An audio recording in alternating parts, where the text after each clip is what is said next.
She tore down my fence. That was the first thing I saw when I turned onto my street. I stared in disbelief, still pressing the brake, because the beautiful black iron fence that had stood for over a century was now just twisted metal and broken concrete. Next to the mess stood a woman, looking smug, sipping iced tea like she just won a prize for best yard. "Finally," she said with a grin as I stepped out of my car. "That ugly thing is gone." "You're welcome." I blinked. She wasn't upset. She wasn't confused. She looked proud.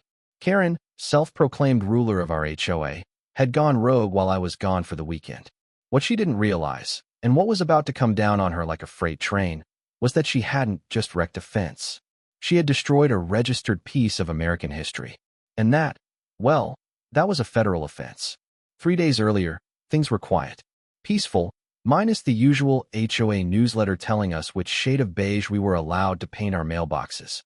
I lived in a house passed down from my great-uncle, a history professor and dedicated preservationist. The home had charm, Gothic revival details, stained glass, even a turret that might be haunted. But the real treasure was the fence. It wrapped the yard in elegant black iron, with fleur-de-lis, rosettes, and hand-forged rivets crafted by a Civil War-era blacksmith. His great-grandson still gave historical tours around the block. Most people admired it. Tourists snapped selfies. History lovers drove in from hours away.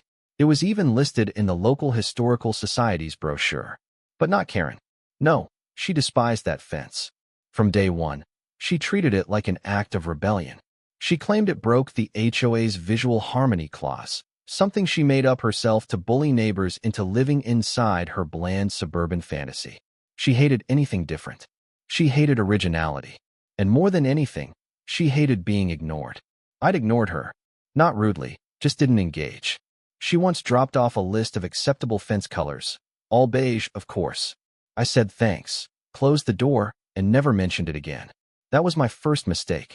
My second, underestimating how far Karen would go for control. It began small. A violation notice about my fence being too tall.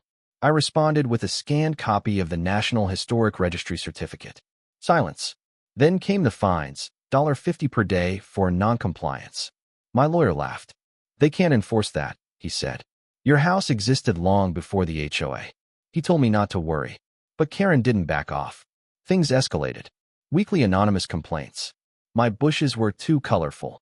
My doormat was too playful. She even claimed I was hurting property values because someone took a picture on the sidewalk. I figured it was just Karen being her overbearing self. I had no clue she was planning something far worse. The night before it happened, I packed a bag and left for a weekend conference. Locked the gates, left the lights on, and didn't think twice. While I was gone, Karen seized her chance. She held an emergency HOA meeting. I wasn't told. She motioned to fix the non-compliant fence. No one said no. Half the board were her friends. The other half had stopped caring. The next day, she hired a demo crew and signed the papers herself. She claimed I gave verbal permission. She even baked muffins for the workers. No one questioned her. They showed up with a bulldozer. And on a sunny Sunday, I came home to a scene straight out of a demolition site. The air was full of sawdust and scorched steel. The fence was gone, tossed in a pile by the road like garbage. Karen, in designer sandals and a wide-brimmed hat, clipboard in hand, looked like she'd just been voted HOA queen. "You'll thank me," she said. That thing was dragging down the whole street. I couldn't speak at first. I walked over to the wreckage. One of the rosettes, one I helped my uncle polish when I was 12, was bent out of shape. I turned to face her. "Do you even realize what you've done?" I asked. She rolled her eyes. "I made the block look better. That thing was ancient." My chest was pounding, part fury, part disbelief at what she'd just done. This wasn't just property damage. This was a violation of federal law. I grabbed my phone and began snapping photos. Karen told me to cut it out. "You're overreacting," she said. "If you had an issue, you should have spoken up at the meeting." I looked her straight in the eye. "The meeting you never told me about." She didn't respond. The workers started wrapping up. I got one of their names and snapped a shot of the work order Karen had signed. Then I called my attorney. He picked up on the second ring. When I finished explaining, he stopped chuckling. "That fence was registered?" he asked. "She bulldozed it," I told him. There was a pause. "This is serious. She could be looking at felony charges. Destroying protected property carries a minimum $10,000 fine. And that's just on the federal side. I turned to see Karen arguing with a neighbor about lawn length, clueless about what she'd just set in motion. That night, I filed a police report. The officer skimmed the documents and let out a low whistle. "You said it was on the registry?" I nodded. "There's even a plaque on the post." She leveled that too. He frowned. "We're going to have to involve the feds." And with that, things were officially in motion. The next day, Karen opened her door to a federal investigator.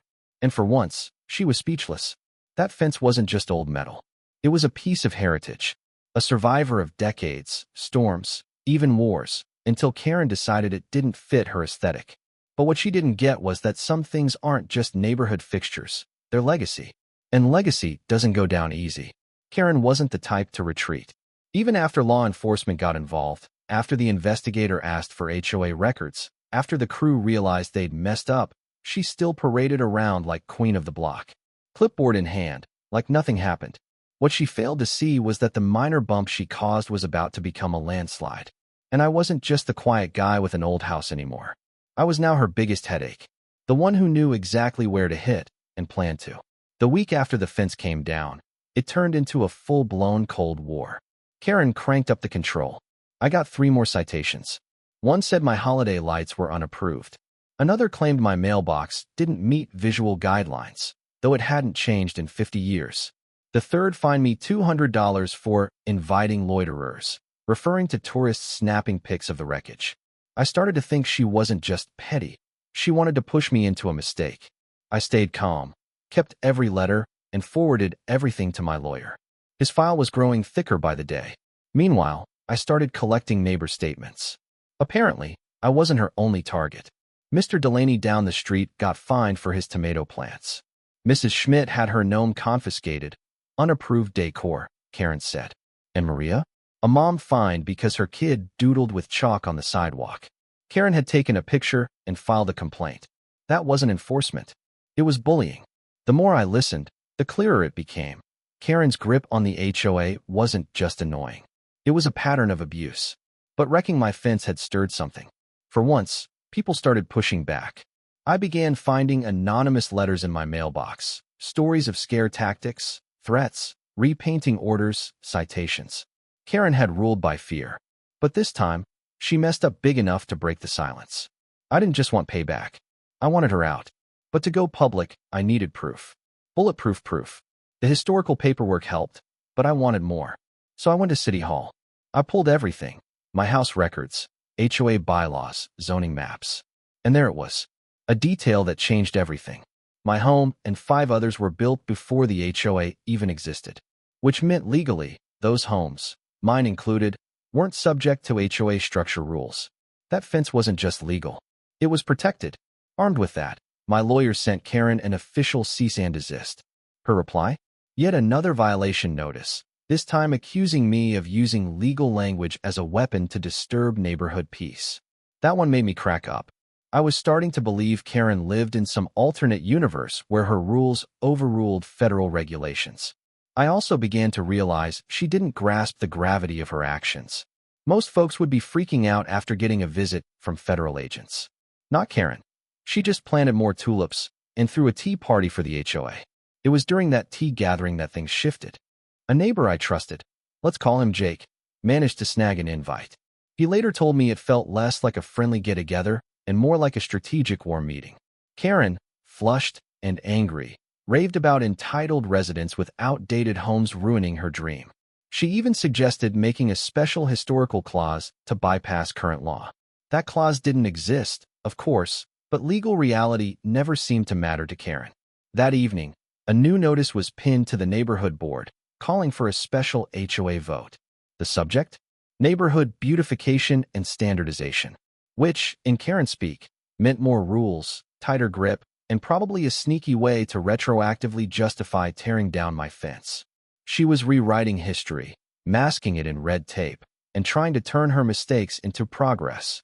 I knew I couldn't shut this down solo, so I did what anyone with a spine would do.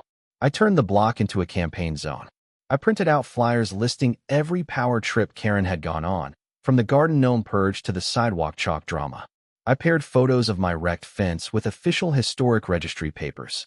I stuffed every mailbox. I even built a slideshow and offered to speak at neighborhood meetings. Some people were wary at first. Karen had always painted herself as the guardian of the community, but hard facts tend to cut through fiction. Once folks saw the proof, opinions started shifting. 2 days before the vote, Karen made another move. A crew showed up at my door with an order to remove unauthorized decorations from my lawn. I asked to see the order. It had no signature. I called the company. They said the job was called in by the HOA president. I stood on my steps, phone recording, and told them if they touched anything, I'd have them arrested. They backed off. I posted the video. It blew up. Even the local news ran the story. Suburban HOA battle erupts over historic fence takedown, the headline read. Karen hated the limelight. She built her power behind the scenes, in secrecy and intimidation. The attention rattled her. But she wasn't backing off yet. On voting day, Karen showed up with her pearl necklace and usual smug expression. She brought stacks of documents, printed and bound like she was launching a political campaign. But this time, there was no applause, no grins, just silence, tension. As the vote started, I felt something shift. People weren't scared anymore. They were mad. They were paying attention. I watched neighbor after neighbor drop their votes with confidence. Karen's hands started to shake. She tried to charm, explain, joke. No one responded. The tally came back. Her plan was crushed. By a landslide. That evening, she posted a rant on the HOA site claiming the vote had been rigged by outsiders. No one replied. Her grip was slipping, and she knew it. She believed she could change the rules, wipe the past, and mute the pushback. But history doesn't forget, and now she was part of mine. Karen may have thought that smug look could outlast reality, but the truth doesn't flinch. It pushes forward with signatures, timestamps, records, and consequences. And that freight train was heading right for her. After the public vote failure and the viral storm, I figured she might finally back down, maybe even say sorry. But nope, that's not how Karen operates. Instead, she held a press conference on the neighborhood green. Not a joke. She brought a folding table, hung a banner that read Community Preservation Committee, and handed out cupcakes while declaring herself the victim of a fence hysteria smear campaign. She accused me of faking legal paperwork and claimed the entire thing was a setup to kick her out as HOA president. She had completely lost touch with reality. Sadly for Karen, cupcakes don't sway the feds. The agents came back the next week. This time, they weren't just asking questions, they were gathering proof. They demanded access to HOA files, copies of meeting records, budgets, and email logs. Karen, still clinging to her pearls and delusions, tried to stall. She claimed the HOA office was under deep cleaning and that some files had accidentally been shredded. That's when things crossed from pathetic to criminal. The feds were no longer just focused on the fence. They began digging into everything. And there was a lot to uncover. With my attorney's help, we filed a formal request for a detailed forensic audit of the HOA's financial records. Turns out, over the past 3 years, the HOA had racked up more than $70,000 in fines. A large part of that was supposedly spent on community upgrades, but once the books came back, the reality was different. One item listed as neighborhood well-being enhancement was actually a purchase for an outdoor hot tub. Another line called Emergency Aesthetic Fund turned out to be a $5,000 landscaping bill for Karen's own yard. Receipts, transfers, and card charges all pointed to one source. It didn't take long before people in the community started whispering louder. They were outraged. This had gone way beyond offense. Karen had abused their funds, bullied them with bogus citations, and wiped out a piece of the town's history. Neighbors who used to skip HOA meetings began showing up in full force. They demanded explanations, and Karen tried to talk over them, claiming it was all a big mix-up. But the way she spoke no longer held any weight. Every word sounded like a dodge, and her usual fake grin didn't fool anyone. Meanwhile, the investigation kept growing. The Department of the Interior sent someone to assess the damage to the historic fence. He paced the area with a clipboard, shook his head more than once, and snapped photo after photo. He told me that fence had been part of a regional landmark tour for over 20 years. Its destruction wasn't just careless. It fell under federal laws protecting historic landmarks, which meant felony charges, not just for the person who gave the command, but also anyone who carried it out without the right permits. The demolition crew quickly flipped. Their boss signed an affidavit claiming they were misled by the HOA president and had been shown fake documents saying the work was cleared. They even turned in a copy of the order, signed by Karen, with a sticky note attached that read, "Urgent owner verbally approved." That note was the final blow. My lawyer almost spilled his coffee when he saw it. It proved she acted intentionally. It showed Karen knew she lacked the legal authority, and it confirmed that everything she'd done was calculated in bold. By then, Karen's allies on the board were jumping ship. One stepped down and released a public apology. Another claimed total ignorance and tried to shift the blame. Only Patty stayed loyal, the same woman notorious for dishing out parking tickets like free samples. Even she started sweating when the news vans rolled in. The story had become a full-blown 3-part expose. Reporters interviewed neighbors, ex-board members, even the head of the local historical society. Every segment ended with a dramatic pan of the demolished fence and the question, who gave the order? Karen still hadn't answered directly. Her statements stayed vague, dancing around responsibility. She blamed group decisions and a shared vision for the neighborhood, but nobody was buying it. Her eyes gave away the truth. She looked more frazzled every day. She stopped walking her dog. Her HOA updates stopped altogether. Her once confident smile turned twitchy and strained. Then everything changed. A letter arrived from the Department of Justice. It announced that Karen was officially under federal investigation for destruction of protected property, misuse of funds, and interfering with a federal case. The letter was delivered in person. She tried slamming the door on the agent. It didn't work. That night, she was brought in for questioning, not arrested yet, but the sight of her being led into a federal vehicle was enough to spark a buzz through the neighborhood. Phones came out, whispers filled the air, and people smiled without hiding it. I stood on my porch, sipping coffee, watching the car disappear down the road. For the first time in a long time, I could breathe again. Not because the damage had been fixed, it hadn't. The fence was still gone, and the history with it sat in a heap by the curb.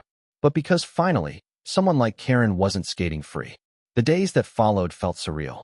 With Karen out of the picture, the HOA was in disarray. Meetings were canceled. Notices stopped arriving. Some worried things would fall apart. But something better happened. Neighbors began reconnecting. Real talks, no fear of citations or warnings. Folks shared lemonade, helped tidy yards, and a few even brought over cookies to thank me. Without Karen, the neighborhood felt lighter. But it wasn't over yet. A trial was still ahead. There'd be testimony, court dates, and more digging. But with each step, the truth grew louder than all her lies. Karen tried to rewrite the past.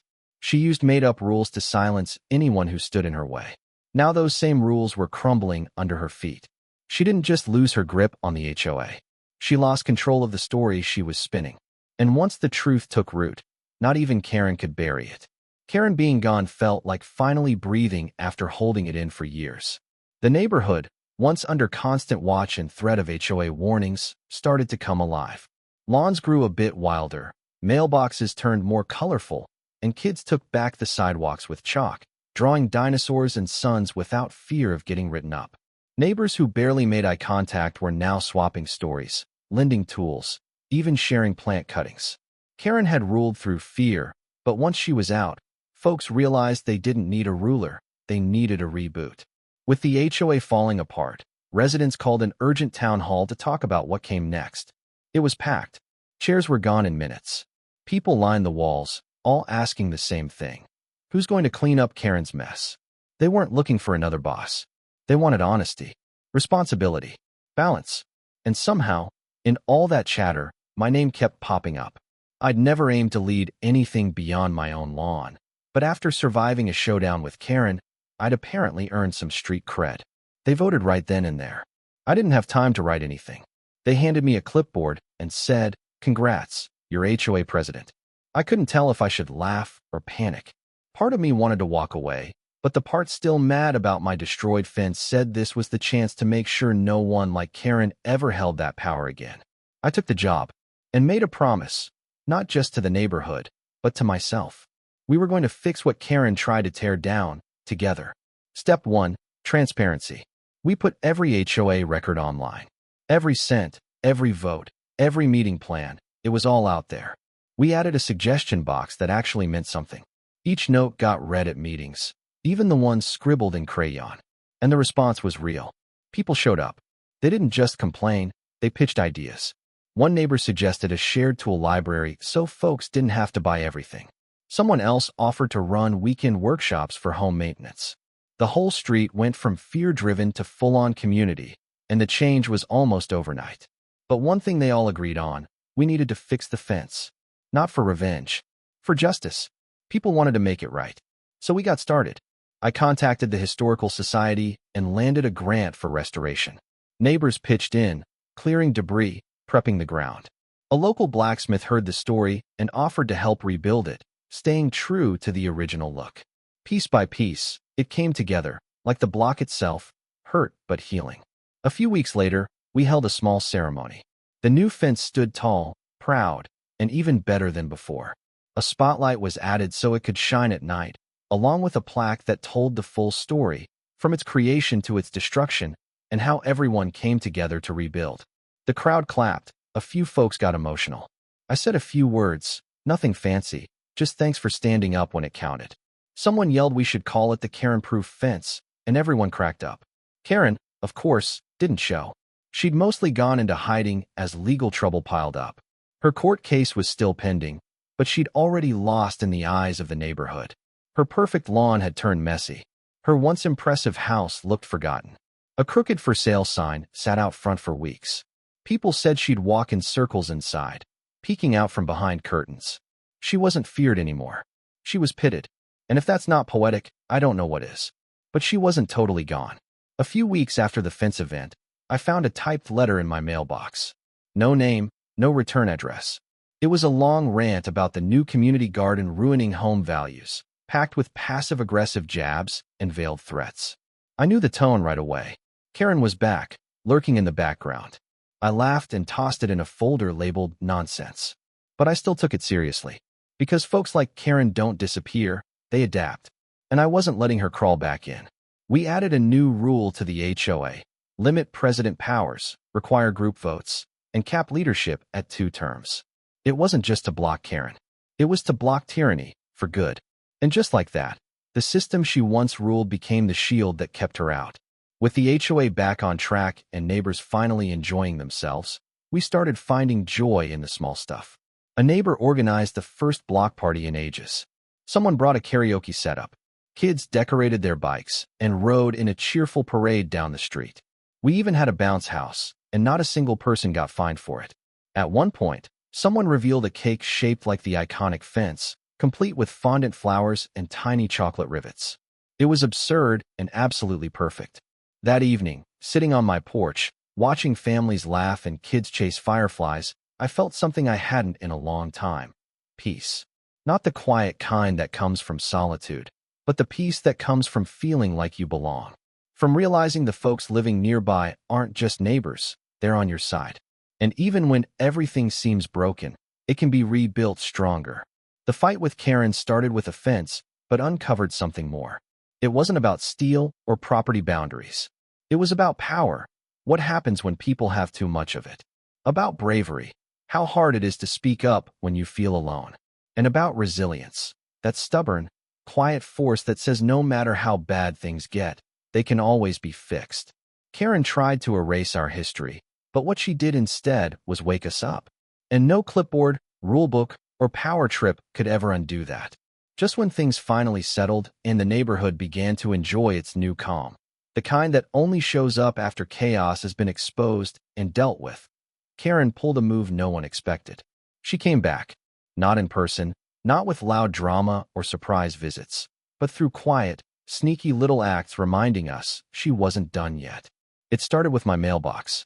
One morning, it was stuffed with anonymous violation notices, listing bizarre infractions like bad curb appeal and non-compliant outdoor lighting.